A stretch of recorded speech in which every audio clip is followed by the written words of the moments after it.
Yo soy Juan Carlos Domínguez, el de Derecho, Paco es, José Francisco es el de Periodismo, y entre los dos hemos formado este tándem desde hace tiempo ya en varias cosas y ahora en la Comisión de Isabel la Católica. ¿Por qué?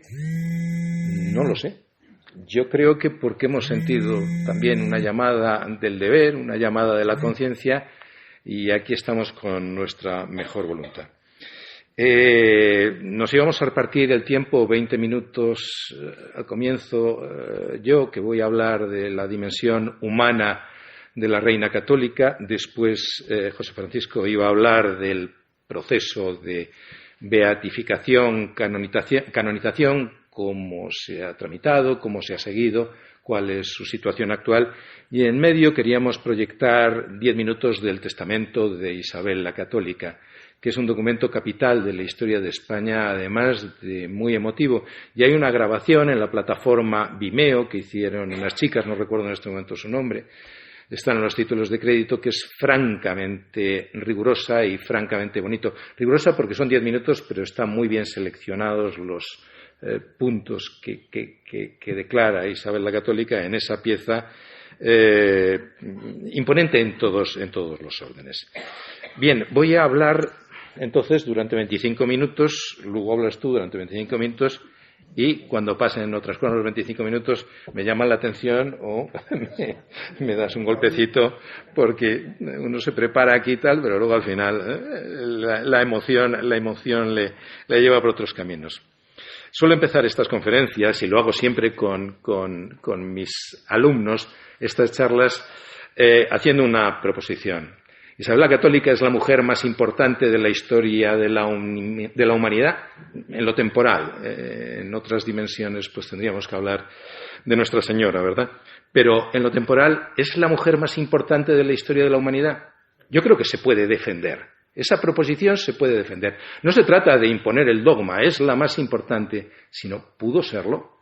Se lo digo a mis alumnos, y si no fue ella, ¿qué mujer fue más importante de ella? A partir de ahí voy a elaborar un bosquejo más humano y más personal que histórico, administrativo, científico, sobre la opinión que se ha tenido de Isabel la Católica, fundamentalmente por sus cronistas, por la gente que la trató, que la conoció, que fue coetáneo. Eso tiene el problema o la dificultad también de que puede existir una mayor dosis de presión, no quiero decir manipulación, pero no dejaba de estar también en el juego político complejo de aquella época, y la sinceridad a lo mejor no es total y absoluta. Aún así, yo creo que es suficientemente representativo y real. Todas estas citas que voy a hacer están en la positio histórica del proceso de beatificación, al menos casi todas, porque sí que se han ido añadiendo algunas, o he ido añadiendo algunas de otros autores, con bastante brevedad. Por ejemplo, Fernández Álvarez dice que es uno de los más grandes personajes de nuestra historia, si no el más grande. Junto a Fernando, jamás el poder tuvo tan excepcionales mandatarios. De ahí el milagro político que se iba a producir en España. Sin embargo, Isabel la Católica no debe ser santa porque fuera importante y poderosa, sino por otra serie de razones, entre las que está, que esencialmente es la de haber acreditado virtudes cristianas en el grado heroico. Estoy en la comisión y llegué por accidente, me llamaron, pues para consultarme una cosa, y me quedé allí porque la gente que estaba eran excelentes personas, maravillosos investigadores, historiadores y clérigos ejemplares. Me ha correspondido estar con dos obispos, uno amigo de José Francisco, don Braulio, luego arzobispo de Toledo, una grandísima persona, entrañable, y luego el cardenal Blázquez, don Ricardo Blázquez. Pensé que con el cambio de arzobispo, pues aquello podría cambiar. En absoluto. Les leo un texto de un prólogo, o del prólogo a un libro, de un simposium que organizó la comisión en 2018-19, en otoño de 2018. Decía don Ricardo: la reina Isabel I de Castilla es una figura extraordinaria y decisiva en la historia de España y en la historia de la Iglesia. Así lo confirman y cada vez más los numerosos investigadores dedicados seriamente a examinar y sopesar sus obras, sus decisiones, sus cualidades y sus virtudes, hoy en gran parte aún no suficientemente conocidas o mal interpretadas. Creo lo mismo que él. La personalidad de la reina. Bernaldez, su cronista, cura de los Palacios, fue mujer hermosa, de muy gentil cuerpo y gesto y composición, pulgar. Esta reina era de mediana estatura, bien compuesta en su persona, muy blanca y rubia. Era nieta de una inglesa, de Catalina de Lancaster. Jerónimo Muntzer, que visitó a los Reyes Católicos en 1495, y la describe como persona de agradable faz. Pulgar también nos la retrata como de estatura media, rubia, muy blanca. Creo que eso ya lo he dicho antes. Era una mujer muy activa, le encantaba cazar, el aire libre, montaba muy bien a caballo y no le gustaba nada a los toros. No sé si por algún problema como el que tenemos ahora, creo que no, perdonen la broma, permítanmela a estas horas de la tarde, sino más bien porque la fiesta de toros era sinónimo de otro tipo de festejos mucho más exacerbados. Era una mujer fortísima. Pulgar dice: no decir ni mostrar la pena que en aquella hora sienten y muestran las mujeres. Las reinas de Castilla, cuando daban a luz, poco menos que lo hacían en público. ¿Por qué? Porque había que acreditar la descendencia, había que acreditarla visualmente, y lo hacían los escribanos de la corte. Lucio Marineo Sículo. Y no fue la reina de ánimo menos fuerte para sufrir los dolores corporales, ni en los dolores que padecía de sus enfermedades, ni en los del parto, que es cosa de grande admiración. Nunca la vieron quejarse, antes con increíble y maravillosa fortaleza los sufría y disimulaba. Era una mujer en un mundo de hombres y se hacía respetar, a mi juicio, se hacía respetar también así. Pulgar, en cuanto a su austeridad, pero la formalidad, esencialmente la formalidad. Ahí es donde ella también se defendía de ese mundo político tan complicado. Era mujer ceremoniosa en sus vestidos y arreos, servirse de hombres grandes y nobles y con grandes acatamientos y sumisiones, confianzas muy pocas. Lucio Marineo Sículo, aunque fue persona encumbrada, sin embargo era humilde, mansa y afable, mujer resuelta, pero fuerte, varonil y constante, poderosa, pero recta en la justicia y de ella inseparable, rica pero dadivosa, no ávida de riquezas, sino obsequiosa, espléndida, liberal y magnánima, reina absorbida por múltiples y graves asuntos de gobierno. No le gustaba en ningún caso mostrar ninguna clase de debilidad. Además era una mujer culta, mucho más culta que su marido, y eso se lo transmitió a sus hijos, sobre todo a sus hijas. La formación del príncipe Juan tenía que ser distinta por razón de su varonía y por razón de la necesidad de conducirse como un caballero, con las armas y también en la corte.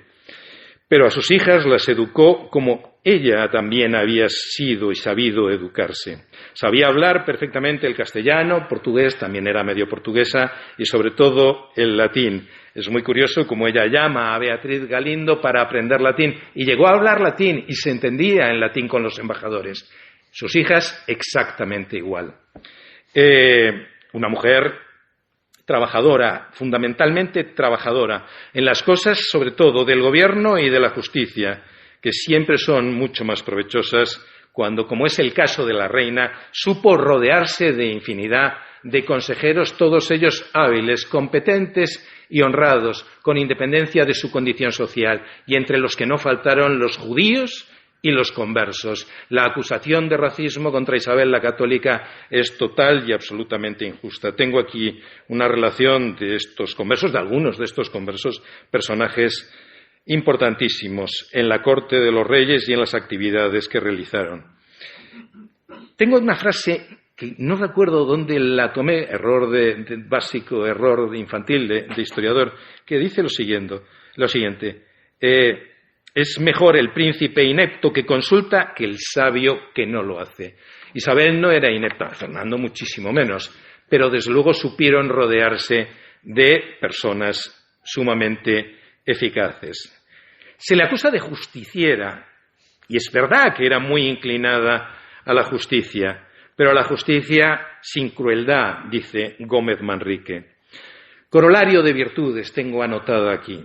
Muy buena mujer, Pulgar, llena de humanidad, valera, bondadosa, Palencia, ejemplar, de buenas y loables costumbres. Nunca se vio en su persona cosa incompuesta, en sus obras cosa mal hecha, ni en sus palabras palabra mal dicha, continúa Pulgar. Y muy concertada en sus hechos, Palencia. Galíndez añade que Isabel y Fernando fueron de gran veneración en sus personas, en particular la reina, más querida. Les voy a leer lo que dijo el conde de Castiglione, un embajador del Papa, en la época ya del emperador Carlos V, del rey Carlos I, 1524. Es bastante conocida y seguro que ustedes, o bastantes de ustedes, habrán oído la cita. Es verdaderamente curiosa. Lo digo por eso, no, es que estas gentes estaban pagados por ella, y alguno efectivamente es así, por los reyes, por la corte, es decir, su testimonio es interesado. Bueno, con respecto a esto, dice el conde de Castiglione con cierto sentido del humor, con gran sentido del humor. Si los españoles no se han puesto de acuerdo todos para mentir en sus elogios a la reina, entonces puedo decir que no ha existido en nuestros días ejemplo más claro de bondad, de grandeza de espíritu, de prudencia, de religiosidad y de honestidad. Me gustaría hablarles de su familia, no hay tiempo.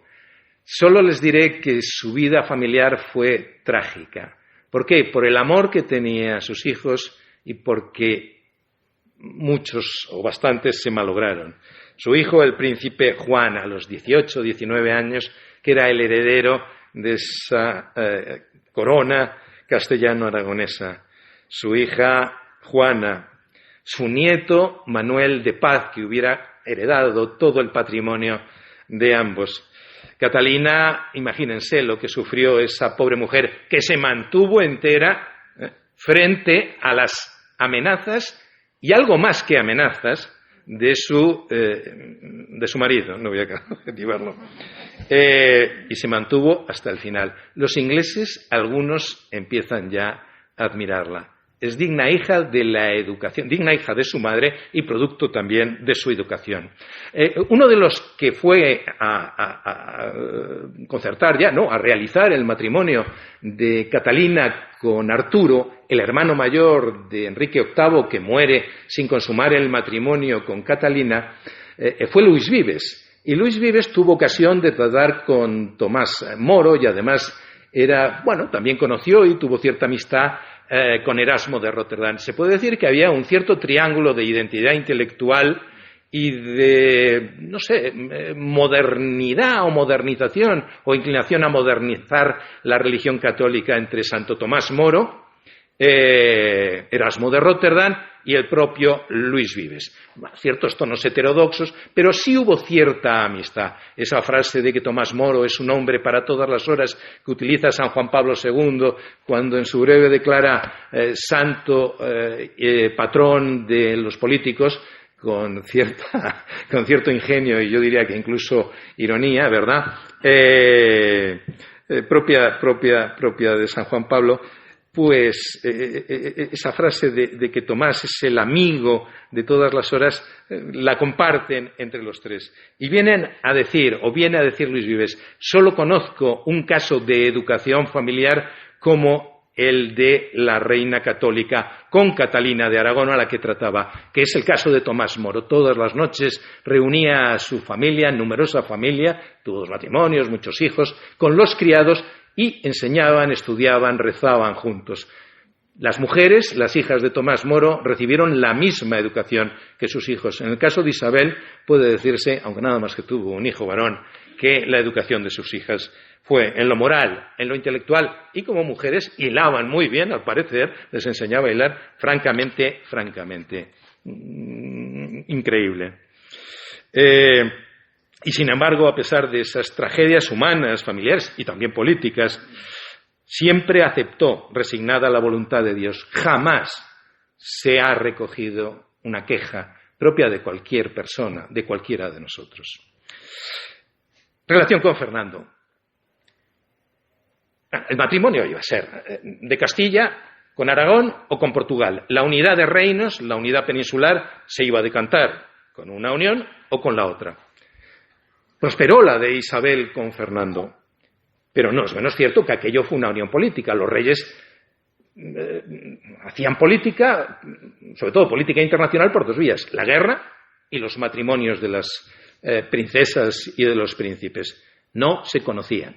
Cuando ella lo vio en Valladolid, una cría de 18 años, él 17, aunque ya tenía 2 hijos fuera del matrimonio, no es propio de la época, y los reyes se casan con quien les dicen que se tienen que casar. Esto no es una cuestión de amores o no amores y tal. Era una cuestión interesada, pero ella sí, humanamente, pues quería ver quién era, el retrato, tal, y sí parece que hay una pregunta ahí cuando se acerca y dice, ¿es ese? Preguntaba, ¿es ese? Dice Suárez Fernández, aparte de almibaradas leyendas, Fernando e Isabel se casaron por razones políticas. Y fue el suyo un matrimonio de pura conveniencia en el sentido más noble de la palabra. De acuerdo. Y sin embargo, en el testamento de Isabel la Católica se desliza alguna otra cosa en torno a su marido, que le hizo sufrir bastante. Me salto las citas más dolorosas en este sentido. No sé por qué me he reído, porque no debería ni haber sonreído, pero estaba pensando en el texto que les voy a leer a continuación.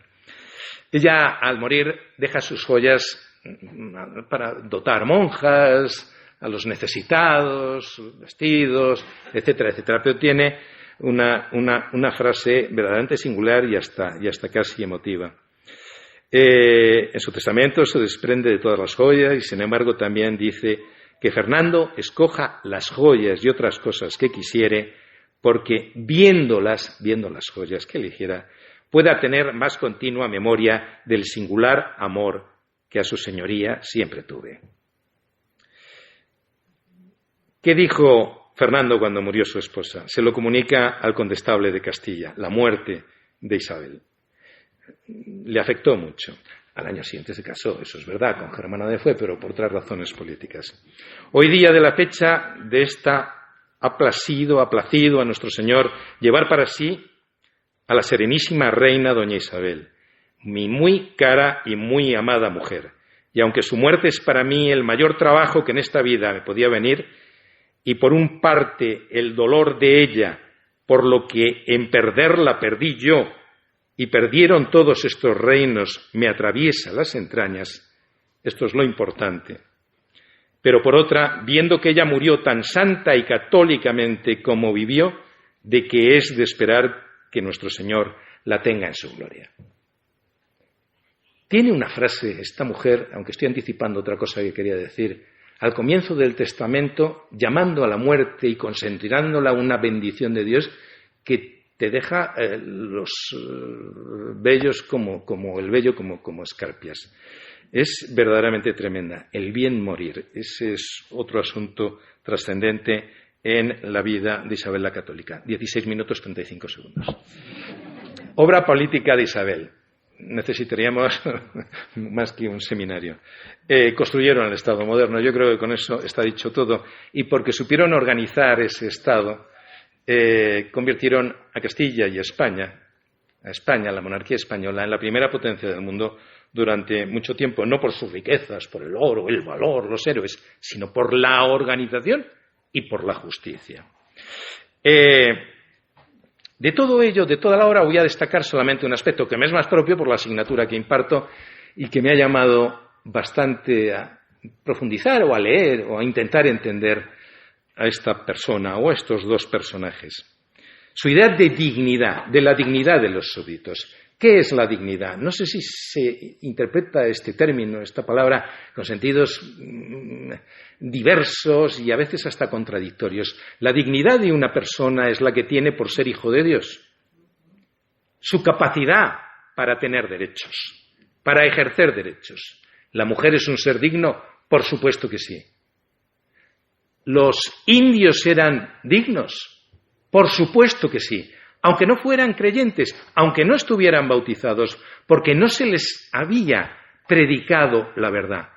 Eran dignos, aunque no estuvieran bautizados. Esto no digo que sea revolucionario en la teología, porque estaba formulado ya por la Iglesia, pero sin embargo, en la política, en absoluto. Es la primera vez que se plasma de una manera ordenada, como una razón que mueve la política de Isabel. En primer lugar, la pragmática de Medina del Campo de 1480. Todos mis súbditos pueden vivir y desplazarse por todos mis reinos.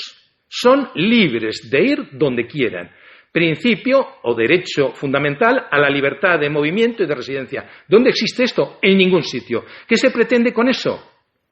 Sustraerlos del trato injusto del régimen señorial, no feudal, del régimen señorial. Más claro en la sentencia arbitral de Guadalupe, que es para Cataluña, que es de su marido, pero que ella también es condesa de Barcelona. Y ella también ejerce cierta dosis de poder, no tanto como él en Castilla. En Castilla podían reinar las mujeres, y ahí co-reinan los dos. En la corona de Aragón no, solo reina el marido, la mujer solo puede transmitir derechos, pero aún así sí le traslada en ciertas cortes de Aragón el rey el poder en justa correspondencia con la Concordia de Segovia como gobernadora de estas tierras y muchas veces la deja como gobernadora. Es decir, que ella también tiene parte en la política que se sigue en lo que se refiere a la dignidad de los payeses de remensa sometidos a los malos usos de Cataluña. Los libera. De otra manera, no es tan sencillo. En Cataluña no, o en Aragón, en Valencia o en Mallorca, no tienen los reyes tanto poder como en Castilla. En Castilla sí lo pueden hacer y se cumple, y en un tono de mandato imperativo. Y en tercer lugar, la misma secuencia, pero trasladada a un terreno más complicado, los indígenas canarios. No se les puede esclavizar por el mero hecho de que no estén bautizados. En cierta ocasión llegan esclavizados, no acreditan que se han esclavizado en buena guerra, que sería un motivo, sí, para esclavizar, reconocido por el derecho de gentes, y ella obliga a devolver a los indígenas a su tierra, porque no se le ha garantizado que son esclavos legítimos, rebeldes.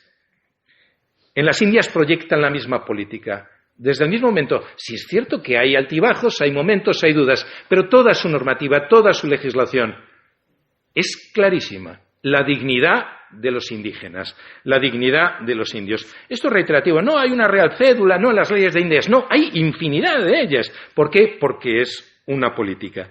En su testamento lo explica clarísimamente. Ya como no lo vamos a proyectar, lo voy a leer.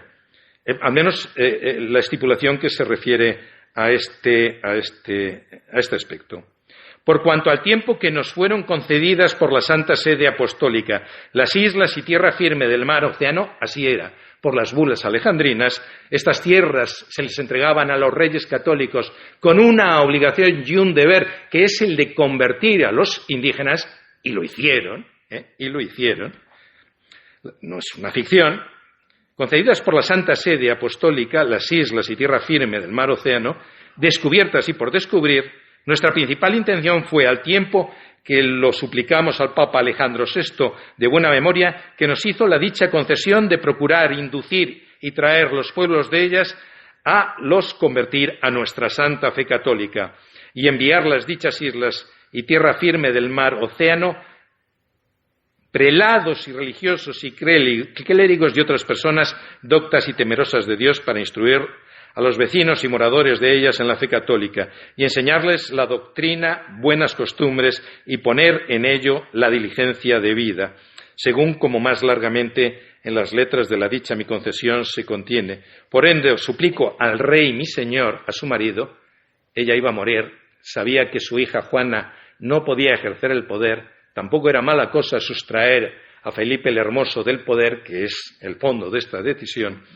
y le dice a quien le ha de suceder en los reinos de Castilla y de Indias en América, le dice muy afectuosamente, encargo y mando a la dicha princesa mi hija y al príncipe mi marido, a Juana y a Felipe, que así lo hagan y cumplan y que este sea su principal fin y que en ello pongan mucha diligencia y no consientan y den lugar que los indios vecinos y moradores en las dichas Indias y tierra firme, ganadas y por ganar, reciban agravio alguno en sus personas y bienes, derecho a la propiedad, antes de las leyes de Burgos, el testamento de Isabel, testamento que por ser la voluntad de la reina es ley de Castilla.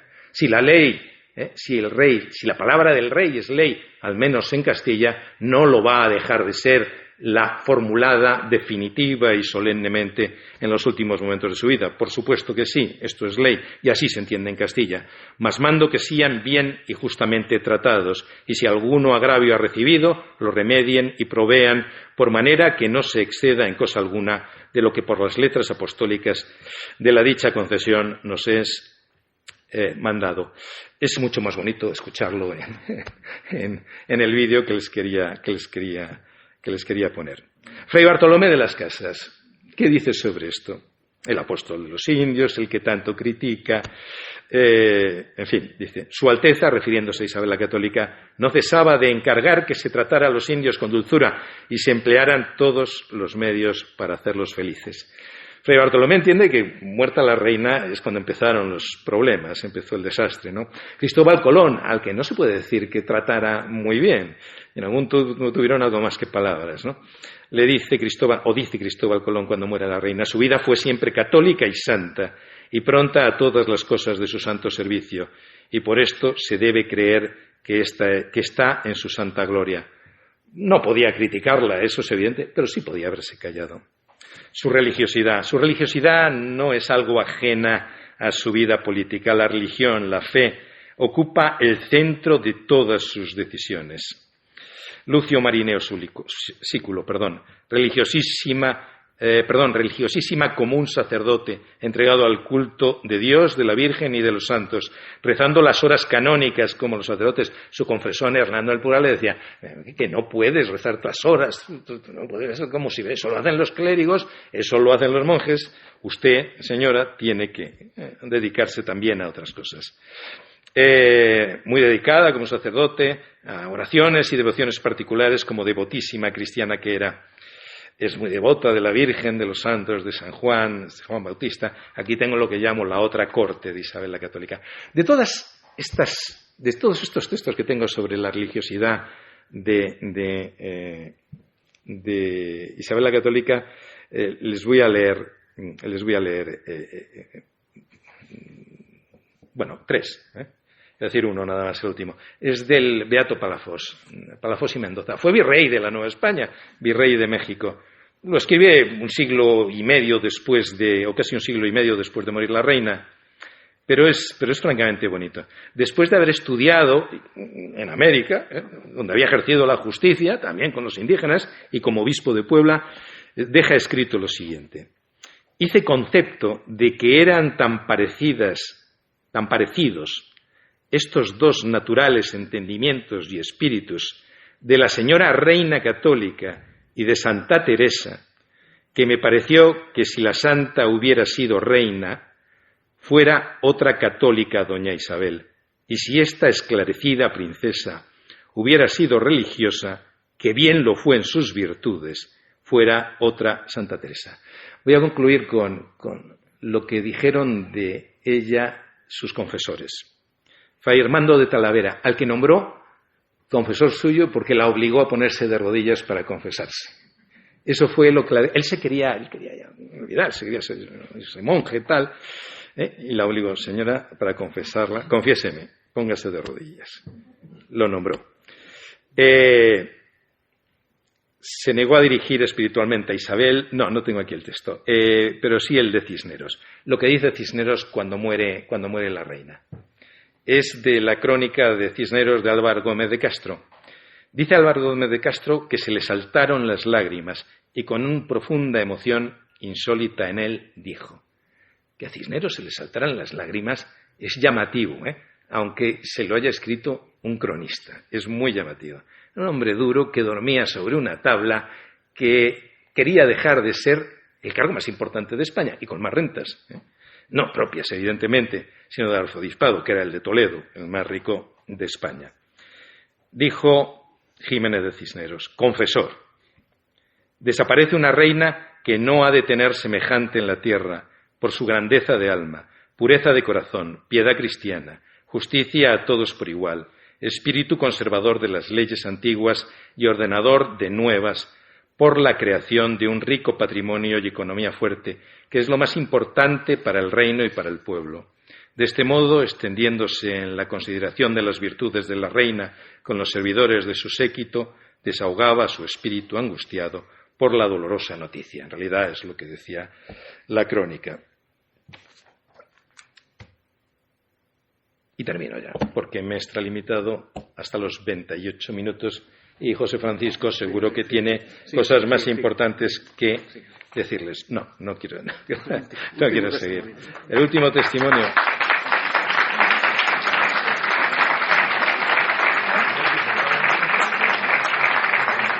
El último testimonio, venga. Una de sus grandes actividades, y tenía bulas para hacerlo, es reformar a la Iglesia. Un 5% de la población de Castilla eran clérigos aproximadamente. No tanto, eso pudo ser más en el siglo siguiente. Una realidad. Y claro, pues, había que quitar el trigo de la paja. Y dictaron bastante legislación para enderezar la vida de quien no la llevaran suficientemente enderezada. Y también la reforma de los conventos, las reformas monásticas, la masculina, y ella se ocupaba de las monjas, de la femenina. Y estaba empeñada en la clausura. Las monjas no podían estar viviendo por la calle, sino que no se metían las monjas. Dentro, ora el labora. Y se ha escrito mucho, muy solemne, todo muy serio, de cómo se produce esta reforma, las resistencias de los jerónimos, por qué se resistían los otros, los agustinos, los dominicos, quién controlaba la Inquisición, que también era un centro de poder importante. Pero ella utilizaba la siguiente técnica. Cuando iba a una ciudad, elegía un convento y se iba a hablar con las monjas. Santiago Riol, esto lo cuenta en una crónica en torno a 1726, pero vamos, sobre fuentes indubitadas. Dice, cuando se detenía en ciudad o lugar donde había convento de religiosas, enviaba recado a la prelada, a la superiora, para que la esperasen en casa y que quería pasar a verlas. Ejecutábalo por las tardes. Llevaba la rueca u otra labor. Hizo vanidad, en alguna ocasión, de que el rey católico no se puso camisa que no la hilase y cosiese, y encargaba a las monjas que cada una tomase la suya, su rueca, y se juntasen todas a hacerla. Tratábalas con un agrado y amor tan cariñoso que les robaba los corazones, y hecha dueña de ellas, las persuadía con suavidad y eficacia a que votasen la clausura.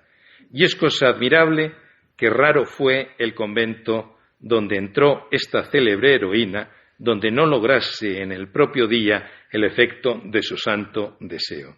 Los conventos que no lograban la dicha de su real presencia participaban de su liberalidad en alhajas y paños y bordados que les enviaba para el culto, y arrastrados por sus persuasiones por escrito y del ejemplo de los demás votaban la clausura. Ahora sí, ya termino. Nada más. Gracias. 31.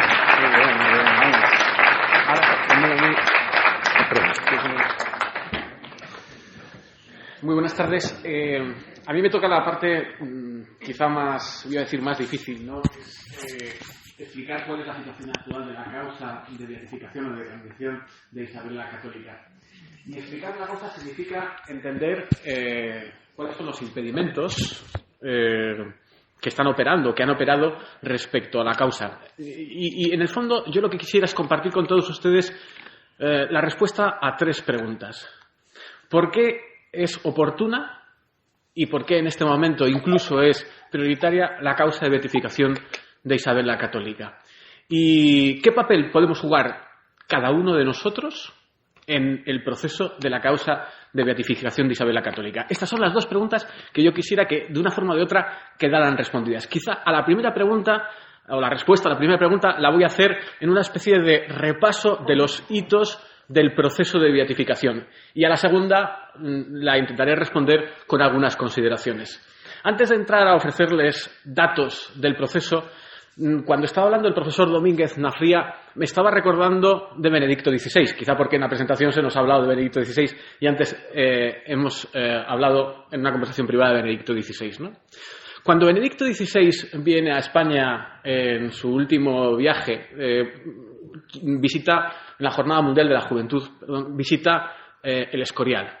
Y en el avión los periodistas, que en aquella época también los periodistas aprovechan los aviones de los vuelos papales para hacer las preguntas, probablemente que no hacen o no pueden hacer en otros ámbitos, le preguntaron por qué Benedicto XVI quiso visitar el Escorial.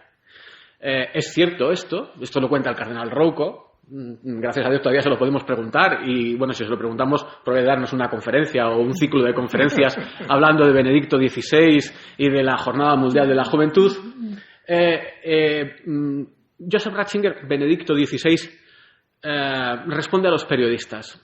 Es que el Escorial representa un momento de la historia de la Iglesia y un momento de la historia de España en la que en España se está haciendo una propuesta de modernidad. Una modernidad, una concepción, una comprensión de la modernidad que no tiene nada que ver con la modernidad que se impone posteriormente en los siglos y que está influyendo en nuestra vida, que está condicionando nuestra forma de pensamiento, que está influyendo incluso decisivamente en algunos momentos o sectores de la Iglesia.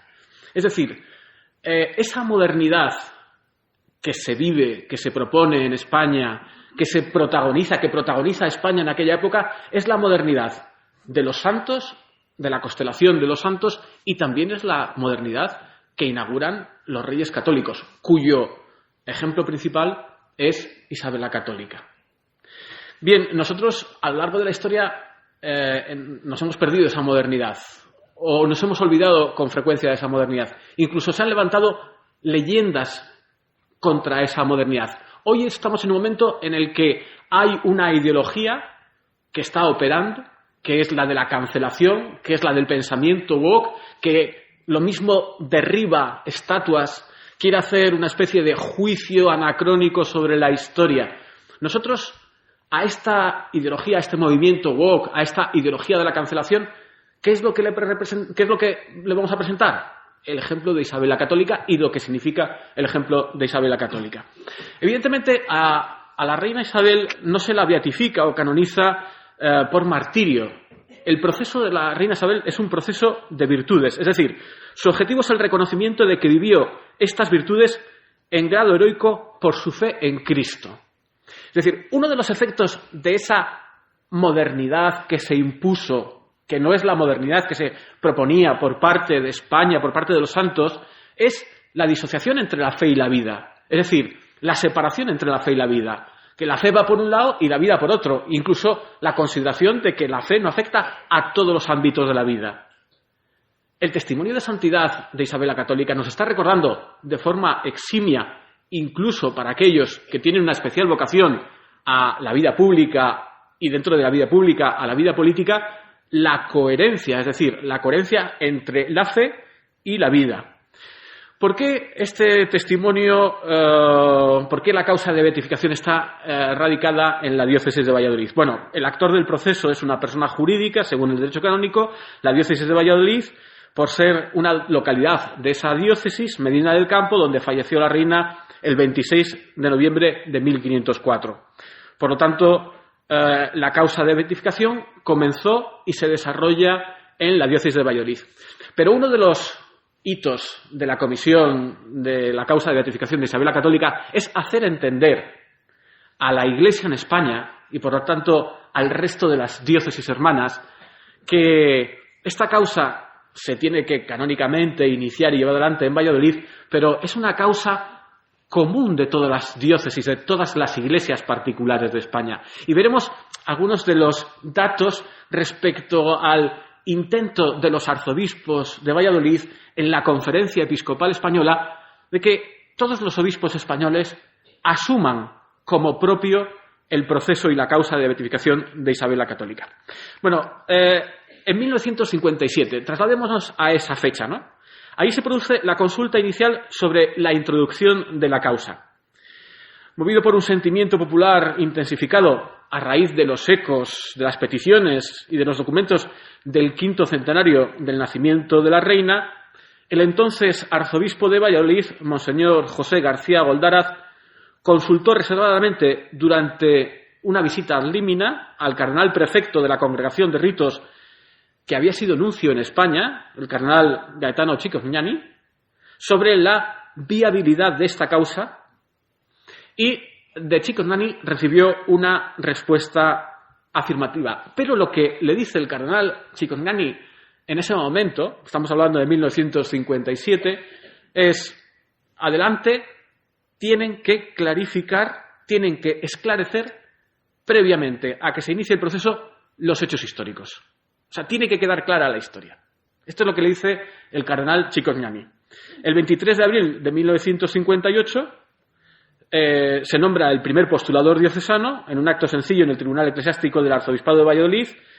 La persona fue don Vicente Rodríguez Valencia, canónigo archivero, es nombrado postulador, una persona, un sacerdote, un canónigo, un historiador que entregó toda su vida a la causa, sin el cual no se entenderían algunos de los avances de la causa. El 3 de mayo de 1958 se firma el decreto de apertura de la causa y constitución de la Comisión Histórica. El arzobispo Monseñor José García Goldara firma el decreto y designa a 3 reconocidos historiadores especialistas en la época para iniciar esa extensa investigación histórica. Y desde el 3 de mayo de 1958 hasta 1970 trabaja la Comisión Histórica de la causa. Es en 1970 cuando concluye la investigación histórica. Bueno, abro un paréntesis. Uno de los grandes retos que tiene la comisión es la comunicación, no solo de la causa, sino de la santidad de la reina. Y la comunicación en un momento en el que estamos en la sociedad de la información y de la comunicación, y por lo tanto lo que no aparece en los medios de comunicación no existe, y a lo que nosotros nos preocupa especialmente es cómo aparece la imagen de la reina en los medios de comunicación, en los grandes medios de comunicación. Entenderán que además en medios de comunicación hay de todo, como en todas las familias, pero la percepción, la mentalidad dominante, el contexto dominante, iba a utilizar el sesgo cognitivo dominante, que es un término técnico ahora de la psicología que se utiliza mucho del mundo de la comunicación y del periodista, no es precisamente muy favorable a la historia. Los medios de comunicación siempre avanzan hacia tendencias y mucho menos, como estamos viendo últimamente, a la Iglesia y lo que representa la Iglesia, la sociedad y la propuesta cristiana. Pero bueno, esta es otra cuestión. Claro, uno de los mantras, porque respecto a la causa de beatificación en el ámbito de la comunicación, y puede hacer referencia a publicaciones concretas de periódicos sobre esta cuestión, es que la causa de beatificación la abrió el franquismo. Bueno, yo creo que ya por lo que les llevo diciendo, está claro que aquí el franquismo, que es un concepto que está ahí presente, que es el contexto histórico-político que en ese momento se vivía en España, respecto a la causa de beatificación no tiene ningún protagonismo. En 1970 concluye la investigación histórica. Durante la investigación se consultaron más de 100.000 documentos en los archivos. 100.000 documentos, ¿eh? Bien. En el Archivo General de la Corona de Castilla y Mancas, en el de la Corona de Aragón, el Histórico Nacional, el General de Indias, en el Secreto Vaticano, en otros archivos europeos. El resultado fueron 27 volúmenes.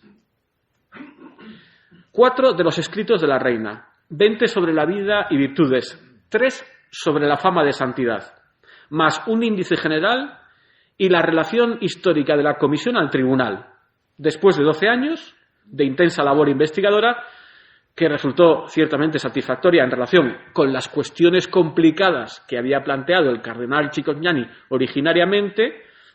El dictamen de los investigadores fue el siguiente, y cito literalmente: no se encuentra un solo acto, público o privado, de la reina Isabel que no esté inspirado en criterios cristianos y evangélicos. Hasta aquí la cita, después de haber estudiado más de 100.000 documentos. Bueno, el 3 de julio de 1970 se produce la autorización del proceso diocesano, es decir, la Congregación para la Causa de los Santos, competente en la misma desde la creación en 1969, autoriza mediante un rescripto al arzobispo de Valladolid abrir el proceso ordinario diocesano.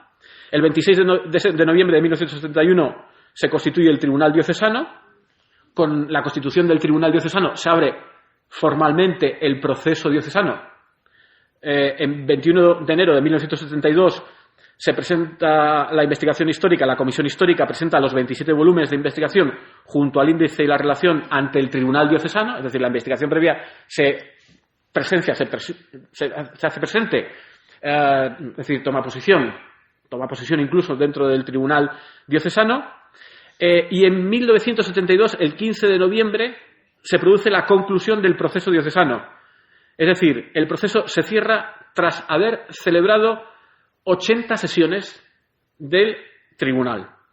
El 18 de noviembre de 1972 es la entrega del proceso diocesano. El padre postulador y el doctor Vidal González Sánchez, secretario del proceso diocesano, entregan el denominado trasunto del proceso, que es la copia exacta del original, junto con 30 volúmenes de documentación histórica a raíz del proceso y de declaraciones del proceso, a Monseñor Frutaz, relator general de la sección histórica de la Congregación para las Causas de los Santos durante la instrucción del proceso. El 20 de noviembre de 1972 produce la apertura canónica del proceso ya no diocesano, sino del proceso apostólico. En este acto solemne, el postulador don Vicente Rodríguez Valencia, en nombre del arzobispo de Valladolid y ante el cardenal prefecto de la Congregación para las Causas de los Santos y el secretario de la Congregación, el embajador de España y numerosas autoridades y personalidades, manifiesta su convencimiento sobre la seriedad científica de la investigación y su contribución eficaz al bien de la Iglesia y de la sociedad moderna. Estoy citando literalmente. Bueno, en 1974, el 30 de marzo, se da la aprobación de la Positio Super Scriptis. Con la aprobación de este proceso, con esa Positio Super Scriptis, la reina es declarada sierva de Dios. Por lo tanto, nosotros podemos utilizar la denominación de sierva de Dios. El 6 de mayo de 1982 fallece don Vicente Rodríguez Valencia, es nombrado postulador el padre Anastasio Gutiérrez, claretiano. El proceso sufre un retraso considerable hasta que el nuevo postulador, el padre Anastasio Gutiérrez, consigue dar con la redacción definitiva de la posición o la posicia que había iniciado el postulador anterior. Ahí se produce pues, el fallecimiento, el nuevo postulador, la actualización, la redacción. Bien, 17 de marzo de 1989. Con visitas al comienzo de la etapa romana del proceso se renueva la comisión de Isabel la Católica en Valladolid que empieza a preparar nuevos trabajos de investigación y obras sobre las reinas. Es decir, la investigación y los trabajos no terminaron con la entrega de la parte histórica de la Positio. Se ha seguido investigando, se ha seguido añadiendo datos y argumentos. Se presenta el 22 de abril de 1999 la Positio Histórica Supervitam Virtutibus et Fama Sanctitatis es Officio, en el Officium Historicum de la Congregación para la Causa de los Santos. En 1999, el 6 de noviembre, hay una aprobación de la Positio Histórica, es decir, la Congregación dice que la Positio es aprobada por auténtica, completa y apta para juzgar sobre las virtudes y la fama de santidad. Por cierto, esta Positio Histórica es elogiada unánimemente por los consultores de la sección histórica de la Congregación para la Causa de los Santos. Y ahora entramos en los años 90 y en los años siguientes a los años 90. El 4 de abril de 1991, Monseñor José Delicado Baeza, entonces arzobispo de Valladolid, informa por carta a los obispos de España de la situación de la causa para intervenir posteriormente ante la Asamblea Plenaria del Episcopado sobre esta cuestión. El 3 de febrero de 1993, el cardenal Ángel Suquía, presidente de la Conferencia Episcopal Española, solicita al Papa, en nombre del Episcopado Español, la agilización de los trámites de la causa. Llegan también más de 22.000 cartas postulatorias de instituciones y particulares, muchas de ellas desde el ámbito cultural anglosajón, España, Hispanoamérica, Estados Unidos, Canadá, Filipinas, de la Hispanoamérica, a la congregación. En mayo de 1993, el entonces postulador de la causa, el padre Anastasio Gutiérrez, recibe una carta de la Secretaría de Estado que comunica que las circunstancias, sin señalar cuáles, aconsejan profundizar algunos aspectos del problema, tomando un tiempo para el conveniente estudio y reflexión. Pasamos del 20 de mayo de 1993 al 20 de mayo de 1997. Monseñor Delicado Baeza envía una carta al Papa Juan Pablo II en la que literalmente dice: ruega humildemente a vuestra santidad que sean reconsideradas las razones por las que se llegó a la suspensión de la causa, sin tener noticia alguna sobre los motivos de dicha suspensión, a fin de que se lleve a feliz término el proceso. Hasta aquí la carta de Monseñor Delicado Baeza. Bien, el 7 de julio de 1997, Monseñor Re, sustituto de la Secretaría de Estado, responde a la carta anterior indicando que subsisten aún los motivos que en su momento aconsejaron posponer por ahora la prosecución de dicha causa. Tampoco en esa ocasión se especificaron esos motivos. 6 de enero de 1988. Fallece el padre Anastasio Gutiérrez y se nombra un nuevo postulador. Pasamos al 27 de septiembre de 2001. En este momento ya el cardenal Rouco Varela es presidente de la Conferencia Episcopal Española, arzobispo de Madrid. En una nueva carta dirigida al Santo Padre, ante la cercanía de la celebración del 5º centenario de la muerte de la Sierva de Dios, el 26 de noviembre de 2004, hace suyos de nuevo los argumentos expuestos por el cardenal Suquía en 1993 y solicita al Papa que, literalmente, si lo considera oportuno, tenga bien ordenar la prosecución de la causa de canonización de la Sierva de Dios Isabel I, reina de Castilla y León. Monseñor Leonardo Sandri, el 9 de octubre del 2001, sustituto de la Secretaría de Estado, manifiesta que el escrito, una vez visto por su santidad, ha sido solícitamente transmitido a la Congregación para las Causas de los Santos para el conveniente examen. A los 4 días, Monseñor Eduard Novak, secretario de dicha congregación, comunica al cardenal Rouco que su carta ha llegado a la congregación. Pero el cardenal Rouco, cuando se empeña en una cuestión, la lleva hasta el fin. Y entonces, el 18 de mayo de 2002, coincidiendo con el cumpleaños del Papa San Juan Pablo II, el cardenal Rouco, con otros miembros del Comité Ejecutivo de la Conferencia Episcopal, visitan al Santo Padre y, como regalo de cumpleaños, ¿qué es lo que le entregan? Un ejemplar bellísimamente editado, expresamente para el Papa, del facsímil del testamento y codicicio de la reina Isabel, con el documentado comentario del doctor Vidal González Sánchez. Bien, 25 de octubre de 2002, primera reunión de la comisión con don Braulio, y ahí se recibe el informe médico muy favorable de un presunto milagro estudiado en la Vicaría de Roma. El 7 de noviembre de 2002, tras una serie de conferencias en la Embajada de España ante la Santa Sede sobre Isabel la Católica, una representación del Arzobispado de Valladolid tiene un encuentro con, en el que ese momento es el prefecto de la Congregación de la Causa de los Santos, el portugués y además claretiano, cardenal prefecto Monseñor José Saraiva Martins, que le repite en varias ocasiones que la causa non è fermata, camina.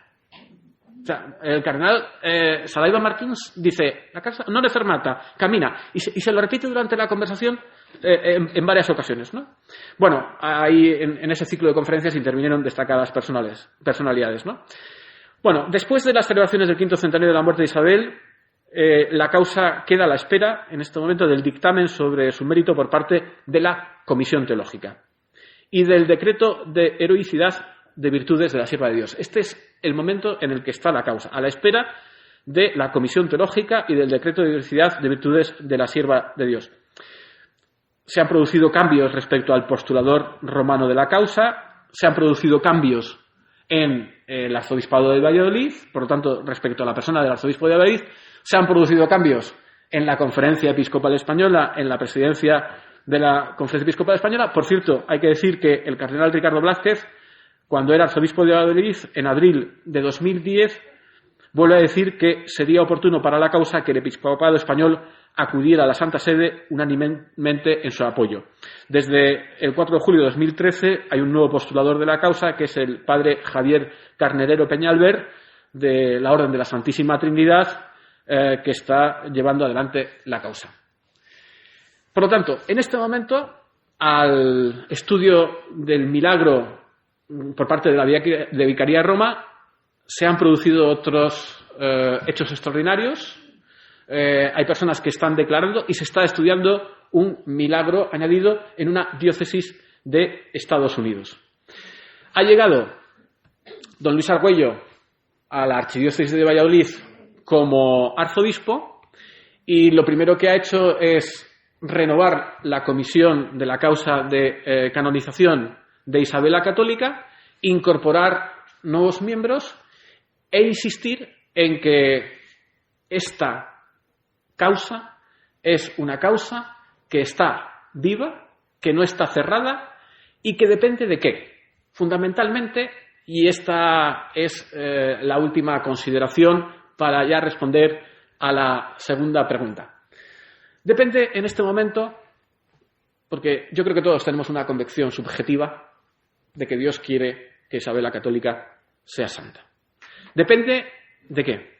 Depende del pueblo de Dios. Depende del pueblo de Dios. Por lo tanto, depende de todos nosotros. Depende de la devoción a la santa, a Isabel la Católica.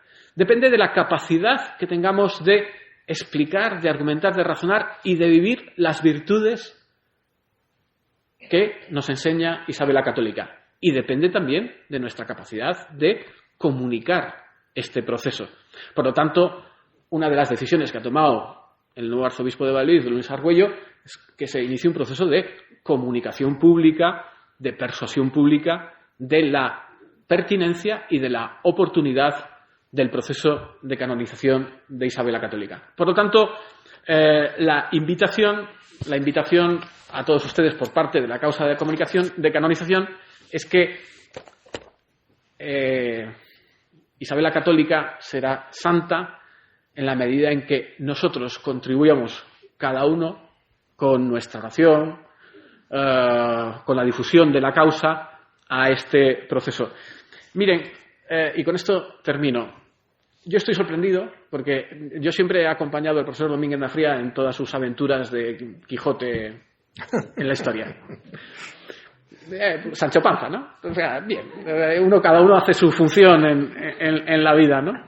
Dentro de las muchas causas del profesor Domínguez Nafría, efectivamente, una es la causa de beatificación. Yo estoy absolutamente sorprendido de la fascinación, de la novedad, del interés que produce la causa de canonización, de beatificación y canonización de Isabel la Católica. Tengo que advertirles que, voy a poner solo un ejemplo, ¿no?, del mundo periodístico, que es el que más conozco. Después de la última reunión de la comisión, una sola nota de prensa escrita en los postres de la comida posterior y difundida a través de la página web y de un comunicado del Arzobispado de Valladolid y recogida por los medios, convirtió esa noticia sobre Isabel la Católica en la noticia más vista de los digitales dedicados a la información religiosa de ese mes. Por lo tanto, también indica que hay una inquietud, que hay una curiosidad, que hay una necesidad que por todos nosotros debe ser satisfecha. Hay muchas otras informaciones, hay muchos otros rumores sobre quién se está oponiendo a la causa, quién no se está oponiendo a la causa, quiénes son actores contrarios a la causa, quién paralizó la causa en los años 90. Miren, ya no estamos en ese escenario. O sea, en este momento, yo lo que puedo decirles, y creo que no desvelo ningún secreto, es que el Papa Francisco, y ustedes entenderán por qué, un argentino, un sacerdote argentino, un obispo argentino, un cardenal argentino, no en una, sino en dos, en tres, que yo sepa, conversaciones con destacados prelados españoles, en la conversación ha preguntado: ¿qué pasa con la causa de canonización de Isabel la Católica? Pues esa pregunta creo que nos la tenemos que hacer cada uno de nosotros.